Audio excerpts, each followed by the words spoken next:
Okay, so have you ever heard of a playground that's shaped like a UFO?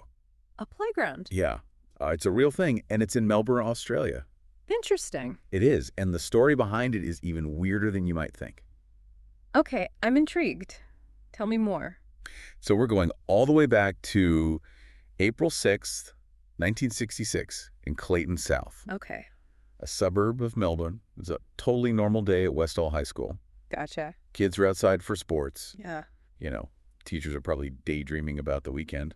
the usual. Exactly. Hmm. Then at about 11 in the morning, everything stops because everyone's looking up at the sky. Okay, what did they see? Well, that's the million-dollar question. Right. And get this, over 200 people, students and teachers, saw the same thing. Wow, 200 people. That's a lot of witnesses. Right. It wasn't just a quick glimpse either. Whatever it was, it stayed there for like 20 minutes. 20 minutes. They must have had time to really get a good look at it. They did. Yeah. And what they described was pretty consistent, too. They said it was this silver object. Some even said it had like a purplish kind of glow to it. Interesting. So not your typical weather balloon. No, not at all. And most of them agreed it was about the size of 2 or 3 cars. So pretty substantial then. Oh, yeah. Definitely not something you could just brush off. And after 20 minutes, what happened? Well, then it just took off. Like it had somewhere to Where'd be chalk off? How? super fast. Some people said it was unlike anything they'd ever seen. Like it defied physics or something? Yeah, pretty much. Yeah. And to make things even wilder, some people even said they saw up to 5 light aircraft following this thing as it zipped away.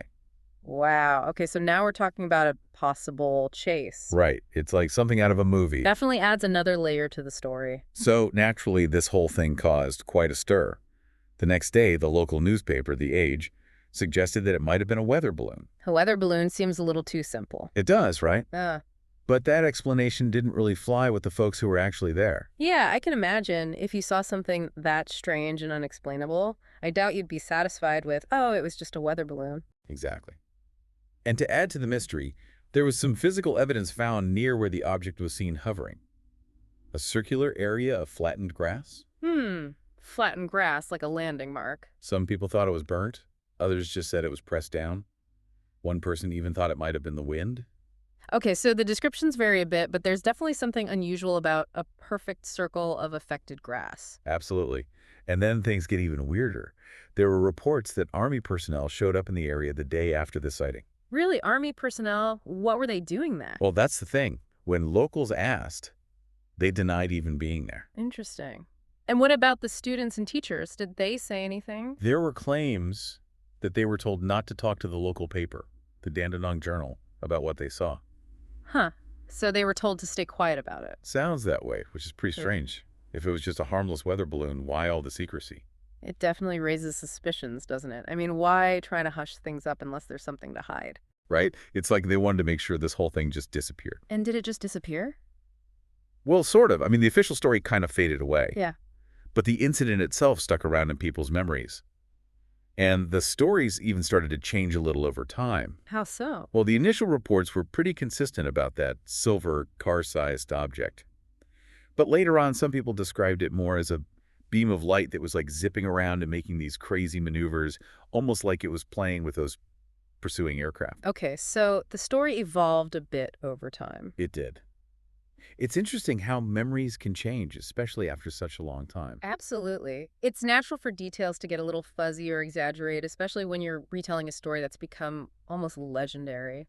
So let's talk about some of the theories that have popped up over the years. One of them is the Hubble balloon theory.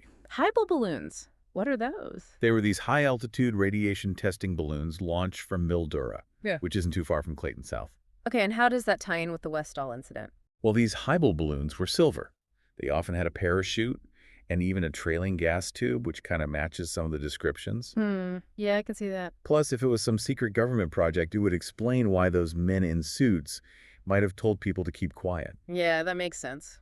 The government wouldn't want people talking about their top secret balloons. Exactly. Now, another theory comes from Brian Dunning. He's a bit of a skeptic, and he thinks it might have been a nylon target drogue. A target drogue. It's basically like a giant windsock made of fabric. It's towed by a plane and used for target practice. Okay, and he thinks that's what people saw. Yeah, he pointed out that the RAAF base nearby was using those target drogues around that time, so it could explain the weird object and the presence of multiple aircraft. That's a pretty plausible explanation, especially if the RAF was conducting exercises in the area. It is. Yeah. And Dunning also brings up a really good point about how our memories can be unreliable. Right. Memory is a funny thing. Yeah. It's not always as accurate as we think it is. Exactly. Details can get mixed up over time, or we might even start to believe things we heard from others. Yeah, it's like that game telephone where a message gets distorted as it's passed along. Right.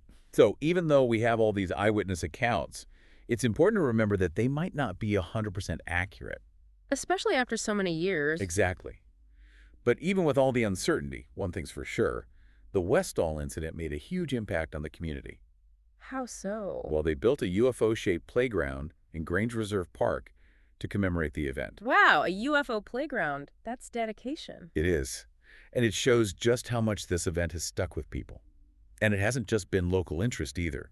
The Westall incident has been featured in documentaries and even used in some history classes. Really? So they're using it to teach critical thinking. Yeah, they show students the different theories and encourage them to analyze the evidence. That's a great way to approach it. It gets people thinking and questioning what they see and hear. Exactly. So even though we might never know for sure what happened that day in 1966, the Westall UFO event continues to capture our imaginations. It's a true mystery that leaves us wondering if we're really alone in the universe. And that's what makes it so fascinating. So what do you think? Was it a weather balloon, a target drogue, or something else entirely? It's a tough one to call. There's compelling evidence on both sides. But that's the beauty of a good mystery. It keeps us guessing. It does. And ultimately, it's up to each of us to decide what we believe. Exactly. We have to weigh the evidence and consider the possibilities and come to our own conclusions. Well said. So until next time, keep looking up and keep those minds open. Who knows what mysteries are waiting to be uncovered? Thanks for listening, everyone. Be sure to follow or subscribe so you don't miss our next deep dive into the unexplained.